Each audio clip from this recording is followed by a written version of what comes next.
Delikado yung bahay, oh. Halos di na maaninag ang kalsadang ito sa Cabuyao City sa Laguna dahil sa nagliyab na truck. Kumalat pa ang karga nitong pintura, kaya gumapang ang apoy sa kalsada. Nadamay ang isang nakaparadang SUV. Nakaresponde naman kaagad ang mga bombero at naapula ang apoy matapos ang halos isang oras. Wala namang napaulat na nasaktan sa insidente pero bumigat ang daloy ng trapiko. Bagyang bahay sa lugar na muntik madamay hindi naman naapektuhan. Inaalam pa ang dahilan ng apoy na nasa 800,000 piso ang halaga ng pinsala. Magandang hapon po. 4 na magkakaanak ang patay sa sunog sa Malibay, Pasay. Nasa 60 pamilya naman ang apektado. Nakatutok si Bea Pinlac. Ginising ng naglalagablab na apoy at maitim na usok ang mga residente ng Barangay 177 sa Malibay, Pasay City kaninang madaling araw. Ayon sa Bureau of Fire Protection, nasa 35 bahay ang natupok ng sunog. Ang lalaking ito, tila gumuho ang mundo nang makumpirmang nasawi sa sunog ang kanyang asawa, kapatid, 7 taong gulang na anak at 14 na taong gulang na pamangkin. Hindi ako nakalabas ng bahay. Tumalo na hanap po ng ilog para makasave po. Wala na po akong nagawa, ma'am . Mahal na mahal ko po silang dalawa. Wala na . May 2 iba pang sugatan. Humigit kumulang 60 pamilya ang apektado. Ang ilan sa kanila, halos wala na rin daw na isalbang gamit. Parang higanti na yung apoy. Ang hirap, ang hirap talaga pala ng ganyan, bigla-bigla. Wala na po kami nasagip eh. Kahit ano po, wala po kami nakuha. Kahit mga damit wala na po.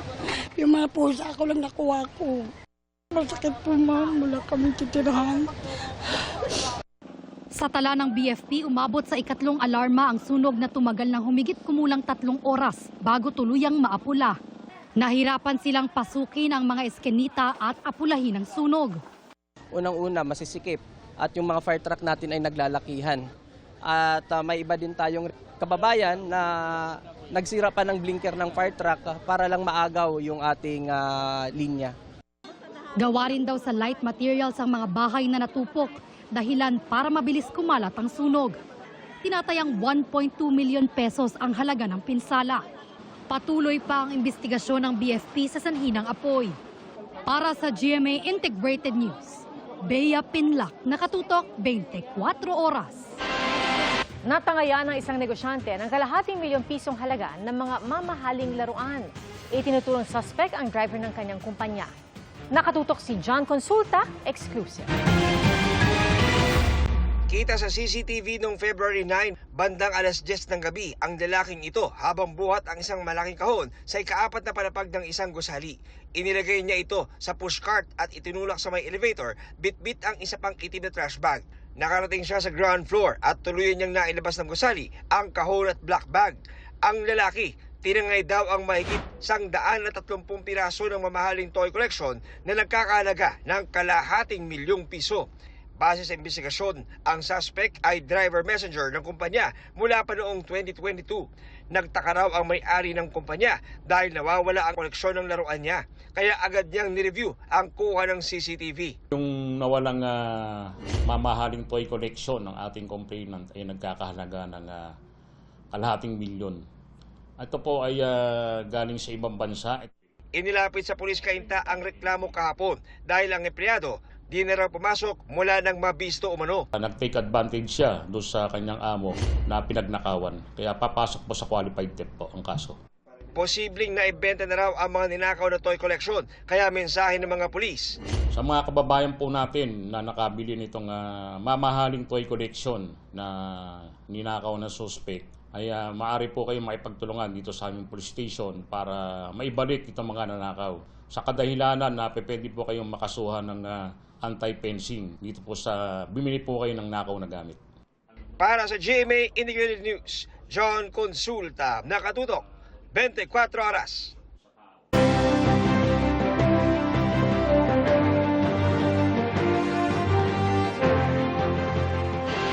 Halos 30 milyong balota na ang naiimprenta para sa eleksyon 2025. Ayon sa COMELEC, 41% yan ang kabuang mahigit 72 million ballots na kailangan maimprenta ng National Printing Office. Ang mga verified ballot sa ngayon nasa 5.5 million hanggang 6 million pa lang ayon sa komisyon. Nagkaka-error daw kasi sa printing process, kaya dapat dumaan daw ito sa 2-level verification process. Target na matapos ang ballot printing sa March 19. Tiniyak naman ng COMELEC na handa na ang lahat ng balota pagdating ng April 14. Abiso po sa mga motorista, muling ipatutupad sa susunod na buwan ang cashless o contactless toll collection sa lahat ng mga expressway. At ayon po sa Toll Regulatory Board o TRB, ibabalik yan sa March 15 para mas mapagaan ang bigat ng trapiko sa mga expressway. Nanawagan ng TRB sa mga motorista na kumuha na ng RFID stickers habang maaga pa para makaiwas sa multa. Unang ipinatupad ang cashless toll collection program noong December 2020 pero sinuspindi ito dahil sa ilang operational issues.